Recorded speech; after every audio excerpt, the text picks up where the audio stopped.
পর্দা এটা কত গুরুত্বপূর্ণ আমি আপনাদেরকে একটি হাদিস শোনাই। রাসূলুল্লাহ সাল্লাল্লাহু আলাইহি ওয়াসাল্লামের দুইজন স্ত্রী, একজনের নাম উম্মে সালমা, আরেকজনের নাম হযরত মাইমুনা রাদিয়াল্লাহু তাআলা আনহা। আল্লাহ রাসূলের সাথে বসে দুই স্ত্রী কথা বলতেছে, এমন সময় একজন সাহাবী আল্লাহ রাসূলের কাছে আসলেন। আল্লাহ রাসূল তাকে দেখার সাথে সাথেই তার স্ত্রী দুইজনকে বললেন, ও আমার প্রাণ প্রিয় স্ত্রীরা, তোমরা ভিতরে প্রবেশ করো। ওই স্ত্রীরা দেখতে পারলেন ওই ব্যক্তি যিনি আসতেছেন তিনি অন্ধ সাহাবী। হাদিসে যার নাম এসেছে হযরত আব্দুল্লাহ ইবনে উম্মে মাকতুম।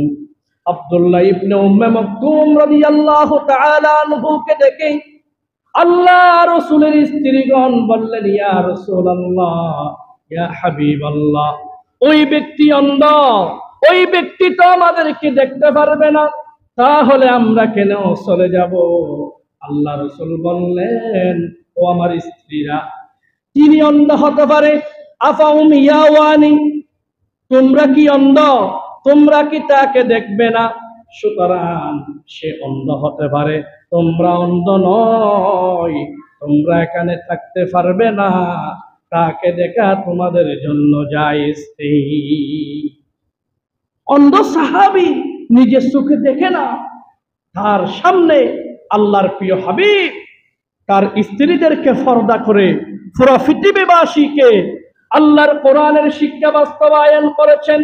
আল্লাহ কোরআনে বলেন, ইয়া আইয়ুহান নাবিয়্যু কুল লিআজওয়াজিকা ওয়া বানাতিকা ওয়া নিসাইল মুমিনিনা ইউদনিনা আলাইহিন্না মিন জালাবিবিহিন।